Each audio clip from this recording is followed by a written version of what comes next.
శ్రీమహాగణాధిపతయే నమః. సదాశివసమారంభాం శంకరాచార్యమధ్యమాం అస్మదాచార్యపర్యంతం వందే గురుపరంపరాం. శ్రీమాత్రే నమః. ప్రేక్షకులందరికీ కూడా స్వాగతం. గురు వక్రత్యాగం అంటే మనం గురు రుజు మార్గాన్న ప్రయాణించడం అనేది జరుగుతుంది. అయితే గురువు ఇప్పటి వరకు కూడా మనకి మేషరాశిలో రాహుతో కలిసి ఉండి గురుచండాల యోగంగా మనం చెప్పుకున్నాం ఇదివరకు వీడియోస్లో కూడా. తర్వాత ఎప్పుడైతే ఈ యొక్క రాహువు ఇక్కడ మేషరాశి నుండి మీనరాశిలోకి ఆయన ఎప్పుడైతే మార్పు చెందాడో అక్టోబర్ 31 తర్వాత నుంచి గురువు మేషరాశిలోనే సంచరిస్తున్నా కూడా గురువు వక్రగతిలో సంచారం చేయడం అనేది జరిగింది. అయితే ఇప్పుడు మనకి ఇది డిసెంబర్తో ఈ వక్రత్యాగం అనేది అయిపోయి ఈయన రుజు మార్గాన ప్రయాణం చేయడం అనేది జరుగుతోంది. అయితే ఎప్పటి వరకు ఏప్రిల్ వరకు కూడా అంటే ఇంచుమించు మనకి మే 1వ తారీఖున ఈయన మళ్ళీ వృషభ రాశిలోకి మార్పు చెందడం అనేది జరుగుతుంది. కాబట్టి ఈ 4 నెలల్లో ఏదైతే సమయం ఉందో ఈ సమయం అంతా కూడా గురువు మేషరాశిలో రుజు మార్గంలో ప్రయాణం చేయడం అనేది జరుగుతుంది. అయితే గురువు వచ్చేటప్పటికి మనకి సహజ శుభగ్రహంగా చెప్పడం అనేది జరుగుతుంది. అంటే ప్రతిదానికి చూడండి, మనం గురుబలం చాలా అవసరము అని చెప్తాం ప్రతిదానికి కూడా. కాబట్టి మనకి ఇంట్లో ఏవైనా శుభకార్యాలు అవ్వాలన్నా, మనకు ఆధ్యాత్మిక జీవనం కానీ, సాంగత్యానికి కానీ, గురువుల యొక్క అనుగ్రహానికి కానీ, ఉద్యోగానికి కానీ, విద్యకు కానీ, దేనికైనా సంతానము అన్నింటికీ కూడా గురువు యొక్క అనుగ్రహం అనేది సంపూర్ణంగా ఉండాలి. అందుకనే చూడండి, మనకి తాత ముత్తాతల నుంచి ఆస్తులు రావాలంటే వంశపారంపర్యంగా వచ్చే ఏవైతే ఉన్నాయో ఆ ఆస్తులు కానీ, ఆర్థికపరమైన విషయాలు కానీ అవన్నీ రావాలన్నా కూడా గురువు యొక్క అనుగ్రహం అనేది సంపూర్ణంగా ఉండాలి. అలాగే ఇక్కడ ఆర్థికాభివృద్ధి, పదవీ యోగము ఇలాంటివి, అంటే ఇప్పుడు ఎవరికైనా రాజకీయ పరంగా కావచ్చు, లేకపోతే ఉద్యోగ పరంగా కావచ్చు, లేదా ఏదైనా ప్రమోషన్ల రూపంలో కావచ్చు, ఇవన్నీ రావాలన్నా కూడా గురు యోగం అనేది తప్పనిసరిగా ఉండాలి. అలాగే దీంతో పాటుగా ఎవరైనా నిరుద్యోగులున్నా వాళ్ళకు కూడా ఉద్యోగాలు రావాలన్నా వీళ్ళందరికీ కూడా ఈ యొక్క గురువు యొక్క అనుగ్రహం ఉంటేనే తప్పనిసరిగా వాళ్ళకు ఉంటుంది. అలాగే విద్యార్థులకి విద్య కావచ్చు, కుటుంబంలో మనశ్శాంతి, సౌఖ్యము, అలాగే కుటుంబ వాతావరణం సంతోషంగా ఉండడం, అనుకున్న పనులు అనుకున్న సమయానికి పూర్తవ్వడము, ఇవన్నీ కూడా గురువు యొక్క అనుగ్రహం వల్ల అనేవి కలుగుతాయి. ఇవి సహజంగా మనం చెప్పుకునే కారకత్వాలుగా ఉంటాయి. అంటే గురువు సహజంగా ఇచ్చే ఇవన్నీ శుభ ఫలితాలు. అయితే ఇలాంటి శుభ ఫలితాలను ఇచ్చే గురువు గత కొంతకాలంగా ఈయన రాహుతో కలిసి ఉండడం, తర్వాత వక్రగతిని పట్టడము, ఇప్పుడు ఆ వక్రగతి ఏదైతే ఉందో ఆ వక్రగతి వీడడం అనేది జరిగింది. అంటే ఈయన సవ్య దిశలో ప్రయాణం చేయడం అనేది జరుగుతోంది. కాబట్టి ఈ ఏదైతే 4 నెలల సమయం ఉందో ఈ సమయం అంతా కూడా అసలు ఈ 12 రాసుల వారికి ఎటువంటి శుభ ఫలితాన్ని ఈ గురువు ఇవ్వబోతున్నాడు అనే విషయాన్ని ఇప్పుడు మనం తెలుసుకుందాం. కుంభరాశిలోకి చూసుకున్నప్పుడు మనకి కుంభరాశికి కూడా అధిపతి శని భగవానుడే.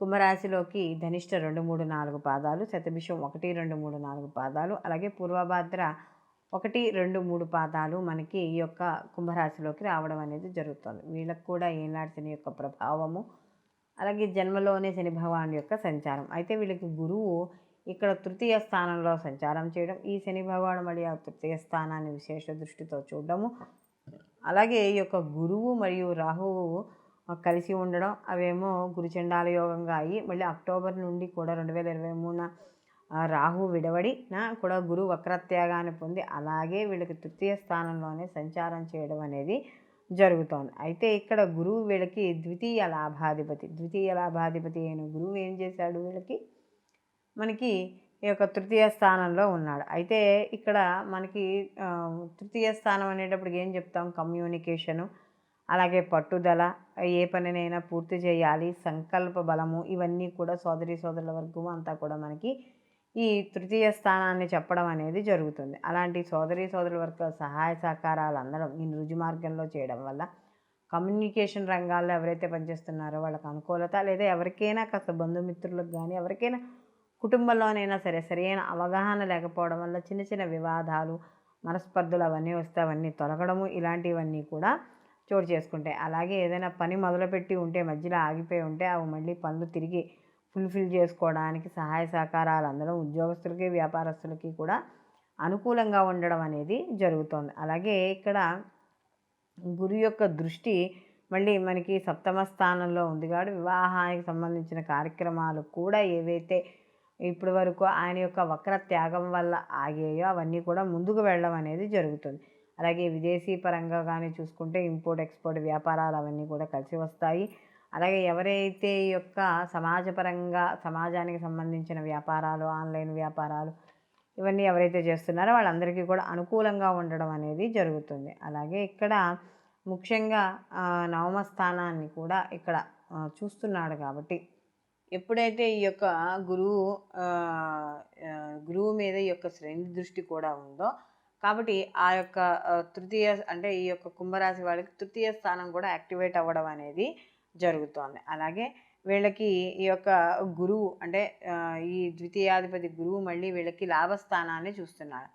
ఈ లాభస్థానాన్ని చూడడము అలాగే వీళ్ళకి మళ్ళీ ఇక్కడ ఏమవుతుంది లాభస్థానంతో పాటుగా వీళ్ళకి నవమ స్థానాన్ని కూడా చూస్తున్నాడు గురువు. కాబట్టి వీళ్ళకి ప్రతి పనిలోనూ కూడా అనుకున్న పనులు అంటే భాగ్యస్థానాన్ని చూస్తున్నారు కాబట్టి అన్ని పనులు కూడా పూర్తవ్వడం, ఆ పూర్తయినవి కూడా మంచి లాభాలు పొందడం అనేది జరుగుతుంది. అలాగే తండ్రి ఆరోగ్య విషయాల్లో వాటిల్లో అనుకూలంగా ఉంటుంది. ఆధ్యాత్మిక కార్యక్రమాల్లో పాల్గొంటారు. అలాగే ఇక్కడ దూర ప్రయాణాలు, విదేశీయానము లేదా కుటుంబానికి దూరంగా ఉండడం, వృత్తి ఉద్యోగ వ్యాపారాల పరంగా ఉండడం ఇలాంటివన్నీ కూడా చోటు చేసుకుంటాయి. సమాజపరంగా కూడా కీర్తి గౌరవాలు అనేవి పెరుగుతాయి. అలాగే ప్రతి పనిని కూడా ఒక ప్రతిదాన్ని కూడా ఒక టైం పంచువాలిటీగా వేసుకోవడం, ఈ పనిని ఈ సమయంలో అవ్వాలని చెప్పి అనుకోవడం ఇలాంటివన్నీ కూడా ఇక్కడ చోటు చేసుకోవడం అనేది జరుగుతుంది. ఉద్యోగపరంగా కూడా అనుకూలత, పై అధికారుల యొక్క ఒత్తిళ్లు తగ్గడం, వాటిలో యొక్క కీర్తి గౌరవాలు లేదా వాళ్ళ దగ్గర మన్ననలు పొందడం ఇలాంటివన్నీ కూడా జరుగుతూ ఉంటాయి. అలాగే ఆర్థికపరమైన విషయాల్లో కూడా కాస్త అనుకూలంగా ఉంటుంది. అయితే ఇక్కడ ద్వితీయాధిపతి అయిన గురువు తృతీయంలో ఉన్నాడు కాబట్టి కాస్త మధ్య మధ్యలో చిన్న చిన్న వాదనలు అవి గత కొంతకాలంలో ఉన్న అందులో రాహు ఉన్నాడు. ఎప్పుడైతే ద్వితీయ స్థానంలో రాహు ఉన్నాడో ఏమవుతుంది విదేశీ ప్రయాణాలు ఇలాంటివి లేదా విదేశానికి సంబంధించిన ధనం రావడం ఇలాంటివన్నీ కూడా చోటు చేసుకుంటూ ఉంటాయి. కాబట్టి ఇలాంటివన్నీ కూడా కలిసి రావడం అనేది ఇక్కడ జరుగుతుంది.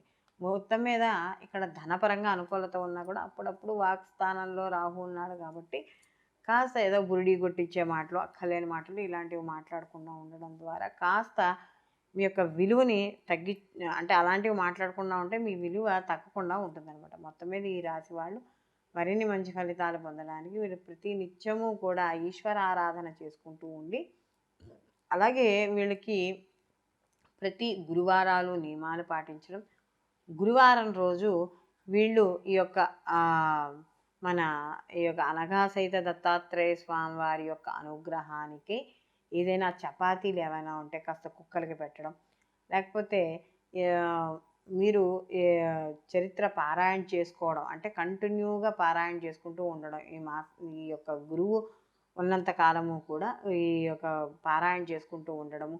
అలాగే ఎవరికైనా లేని వాళ్ళకి ఏదైనా దానం చేయడం, వస్త్రము, అన్నము ఏదో ఒకటి దానం చేయడం ద్వారా మరిన్ని మంచి ఫలితాలు పొందడం అనేది జరుగుతుంది. సర్వే జనా సుఖినో భవంతు, లోకా సమస్తా సుఖినో భవంతు.